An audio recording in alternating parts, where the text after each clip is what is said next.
Good evening. The essence of a democracy is accountability to the people. This is what will happen later this year as we come to the end of our 4-year mandate. I will be offering myself as a candidate, and if selected, will contest my 12th election, having served our country in government and opposition for 43 years.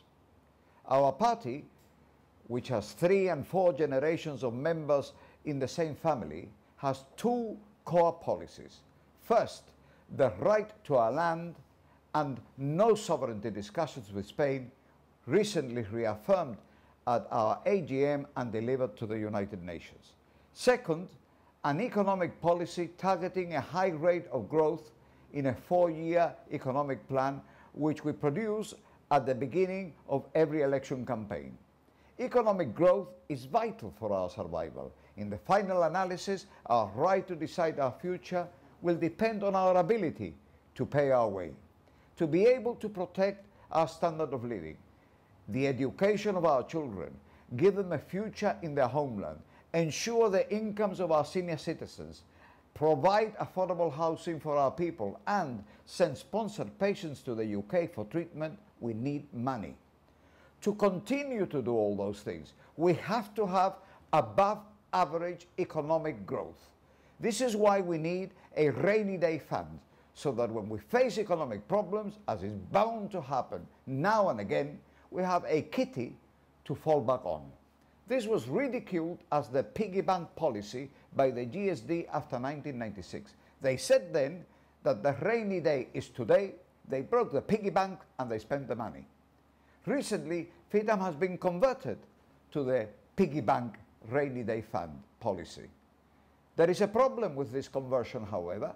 The fund includes the savings bank reserves, and if he has his way, they will not exist.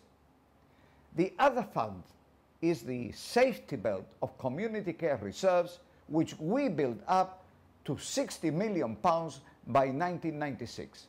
The GSD then said they would not continue giving money to community care because its investment income was enough to meet its needs, but would resume payments so that the reserves would not be eaten into.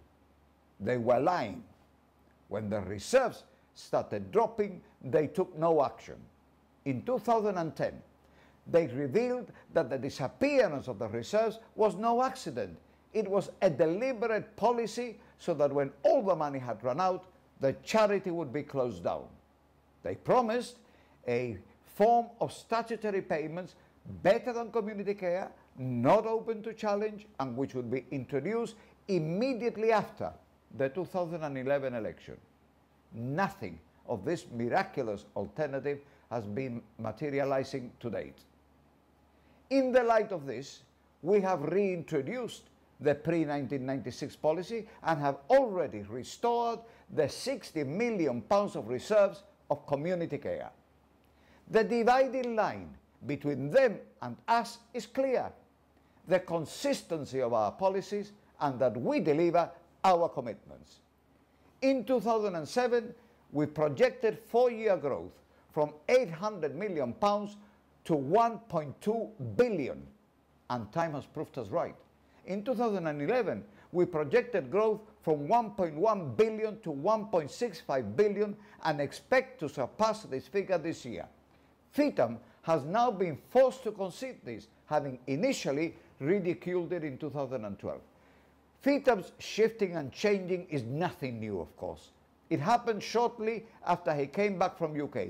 In 2000, he campaigned for the GSLP, and in 2001, he asked me to give him a private commitment that I would not stand as leader of the party after 2003.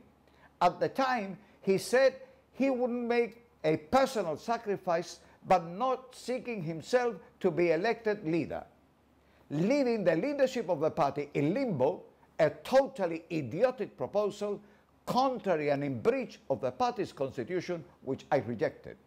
He said he was doing this because the values of the GSLP had been something that formed part of his family's life for a quarter of a century, and that he did not want our party to go the way of the AACR.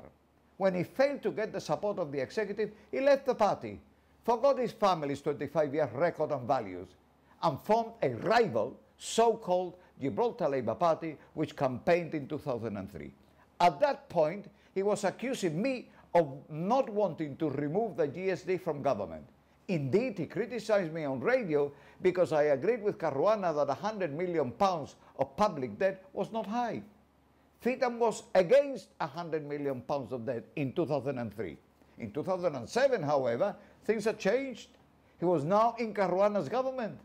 And in just 2 years, the debt grew from 100 million to 500 million, the highest ever percentage increase in the shortest ever period in our entire history, under FITAM, who saw nothing wrong with it. Now he's worried about the debt again, but he's now in opposition. Lesson to learn. This guy says one thing in opposition and does the opposite in government.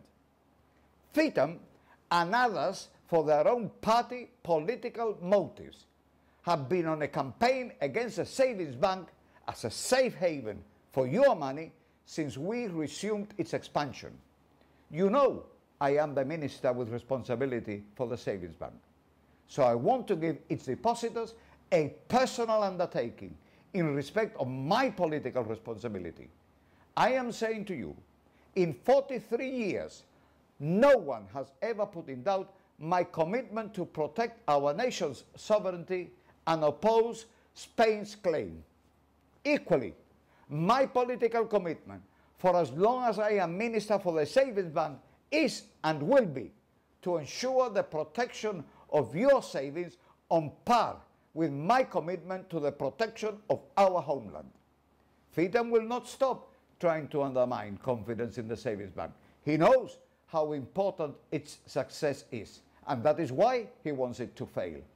In politics, citizens are sometimes faced with conflicting arguments, which are complex. So it's difficult to work out whose judgment do you believe. It then comes down to one thing: trust.